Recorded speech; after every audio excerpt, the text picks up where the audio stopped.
Okay, now we're ready to talk about our genetic material known as the nucleic acids, which is DNA and RNA.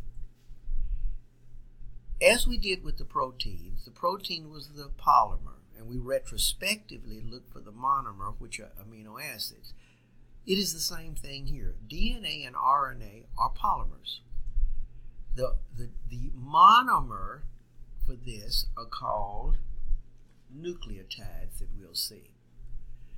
But DNA is a polymer, it's our genetic material. Our RNA is also a polymer and assists our genetic material in its functioning. Here is something you can look at. I'm not going to discuss the history of this course, but here's how the DNA and RNA and how it changed from protein being thought to be the primary structure and so forth like that. And you can look at that at your leisure. I'm not going to ask you anything on that. If DNA and RNA are the polymers, what's the monomer? A nucleotide is the monomer. A nucleotide itself is actually composed of 3 molecules. It has what we call a nitrogenous base, you'll see in a moment, a sugar, which can be either deoxyribose or ribose, and a phosphate group. So these 3 things are covalently bonded together, and these 3 things, once covalently bonded together, acts as a nucleotide, which is the monomeric unit of DNA and RNA. Let's start first with the nitrogenous bases. Where'd the base come from? See that amine group? It's basic. Okay, under that then, under the nitrogenous bases, we have 5 different kinds of nitrogenous bases: cytosine, thymine, uracil. These collectively are called the pyrimidines. We have 2 purines, adenine and guanine. All of these are nitrogenous bases. Some are present in DNA and some are present in RNA. But these are the nitrogenous bases that you have. Okay? We then come to the sugar, monosaccharide. We have 2 sugars in this. Deoxyribose is in DNA. Ribose is in RNA. The difference comes at the second carbon of the sugar.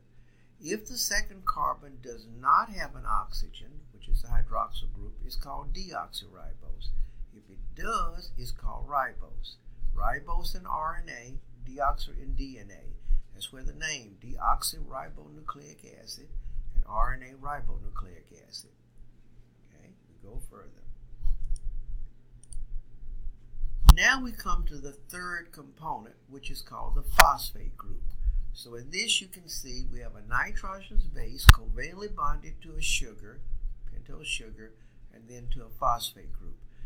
This whole entity here forms a nucleotide. A nucleoside is just these 2. But once you put the phosphate group, it becomes a nucleotide, which is the monomeric unit. Okay, so that puts it together there. Now, that's the monomer. Let's polymerize. We now are going to hook the nucleotides together to make a polymer of DNA or RNA. The bond will be a covalent bond. It's called a phosphodiester bond. Now, I'm not going to get heavy and ask you about phosphodiester in this course, but I'm just giving you the type of bond. It's called a phosphodiester. The link, this is important, is between the 3rd carbon of one sugar and the 5th carbon of the other. Now, this is very important. The 3rd carbon of one sugar and the 5th carbon of the other. So it's a 3-5 bond. A 3-5 bond. Okay? So we go here to show you. This right here would be 1 nucleotide. Phosphate group, sugar, nitrogenous base. This would be another nucleotide. Phosphate group, sugar, nitrogenous base. See the OHs right there. They're going to come together, and as usual, a water molecule will be removed. As we've said many, many times, a dehydration synthesis. So I go to my next one that I've drawn. So once the water is removed, The hookup would be between the third carbon of one nucleotide on the sugar to the fifth carbon of the other, and the liaison would be the phosphate group. That forms a phosphodiester bond, so 3,5. Okay. Now, I tried to make these to kind of make, okay. So now, DNA is kind of like a ladder. RNA is kind of like a ladder, but it's only half the ladder. So what I tried to do was to make a ladder and show you how this would insert into the DNA RNA. Okay. The rungs of the ladder would be these things, the nitrogenous bases, schematically. That would be the rungs of the ladder, the nitrogenous bases. Okay. The sugar would be the struts on the side. See, nitrogenous base hooked to the sugar. And then between here would be the liaison, which would be the phosphate group. So nitrogenous base is the steps of the ladder. The strut corners would be the sugar, step, and this would be the phosphodiester. So it looks like a ladder in a way.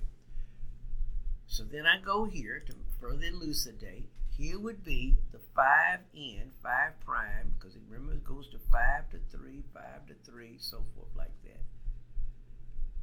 Here would be the nitrogenous base, the sugar, and then the phosphate group, phosphodiester bond. Okay, so we go here. So in other words, if this is a 5 on that sugar, then that's a 3, and just like that. Okay, now I go to discuss DNA. DNA is double-stranded. RNA is single-stranded. In the DNA, here would be, if you have a purine on one side, that's 219. Let's go back here. These are purines, adenine and guanine. Okay, if you have a purine on one side, you must have a pyrimidine on the other side. See, because of the width of the ladder, that was one of the findings. The two purines, the ladder would be too narrow when they did the analysis. Two pyrimidines, it would be too wide. So let me correct that. Two purines, it would be too wide, and two pyrimidines, it would be too narrow. I apologize, because the purines are bigger, they're larger, as you can see here. Purines are larger. All right. So we go back. That would be, and what holds the two rungs of the ladder, nitrogenous bases, together is a hydrogen bond. That's what holds the two halves together in DNA. So it looks like a ladder. Okay. Now, going further. Okay, there's your ladder. There's a specific bonding that I want you to memorize. A specific bonding. If you have a purine adenine on one side, you must have a thymine on the other. If you have a purine guanine on one side, you have to have a cytosine. So this is a code of life. Listen to me. This is a code of life. ATGC. ATGC. That's a memorization aspect. That's what we call Chargas rule. Very specific. AT, an adenine on one side, thymine on the other, guanine on one side, cytosine. That's a memorized structure you need to know. Factor. So here we are looking at this. An ATGC. These bonds here would be hydrogen bonds holding the two together, as you can see up here. Okay? The ladder is twisted. Now here comes another feature. In DNA, the two halves of the ladder are antiparallel. They're turned around from one another, which means on one side you would have a 3 to 5 direction, and on the other side a 5 to 3. So the DNA ladder, and I want you to study this on your own, is antiparallel. The DNA ladder is antiparallel, which they're trying to show here. One side 5 to 3, other side 3 to 5.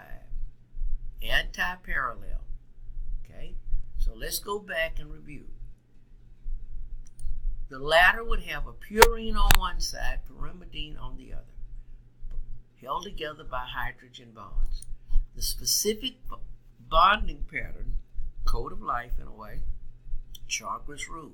An A on one side, T on the other, G on one side, C on the other. The latter is antiparallel in DNA. 5 to 3 in one direction, 3 to 5 in the other. The latter is also slightly twisted in an alpha helix pattern. So here's what we have here. Here's something here to show you a 5 to 3 and a 3 to 5. Adenine, thymine to show you. You can study it. Here's where something went wrong, a mismatch, which would be kind of like a mutation. We're not ready for mutations, but to show you it shouldn't be that way. So we come back and we say that DNA, the two strands are antiparallel. If one strand is a 3 to 5, the other side is 5 to 3. Human DNA folds into a right-handed alpha helix. See, some DNA does not fold in that way, but I'm saying human DNA does. So here it is. It's very specific. We're not going to get off into the big stuff, but there's a certain amount of turns in the ladder, and there's a certain amount of distance between the rungs.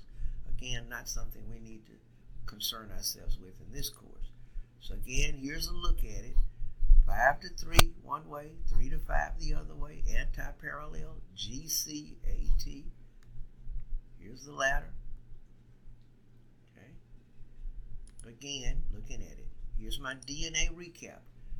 DNA's only job is to code for the primary structure of a polypeptide of protein. Let me say it again. DNA's only job is to code for the primary structure of polypeptide of protein. DNA is made up of nucleotides. The nucleotides are the monomeric units. One nucleotide is made up of a nitrogenous basis of 5 possible types and a sugar of 2 types. But since we're doing just DNA, let's look at it. Primary job, only job, code for protein, primary structure.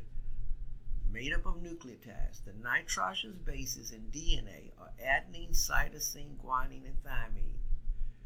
There's no uracil. It is in RNA.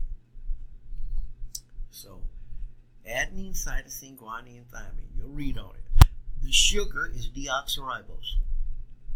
DNA is double-stranded. The 2 strands are attached by hydrogen bonds.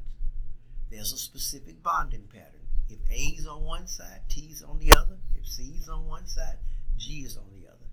And it's twisted into an alpha helix. So this is your recap page. Okay. Now we look at RNA. RNA is single-stranded.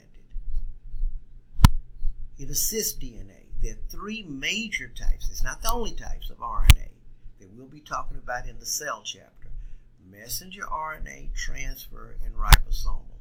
See, in this chapter, I'm introducing the chemistry. In the next chapter, we'll actually use some of it. The nitrogenous bases in RNA are cytosine, guanine, adenine, and uracil. So DNA had thymine, but in RNA, thymine is replaced by uracil. The sugar is ribose. In DNA, it was deoxyribose. So again, here are the 3 types: ribosomal, messenger, transfer. These are some others I'm not going to get into in this course, but there are other types. So these are the major types. Okay, our next subject is ATP, our energy battery. That will be in another video in a moment.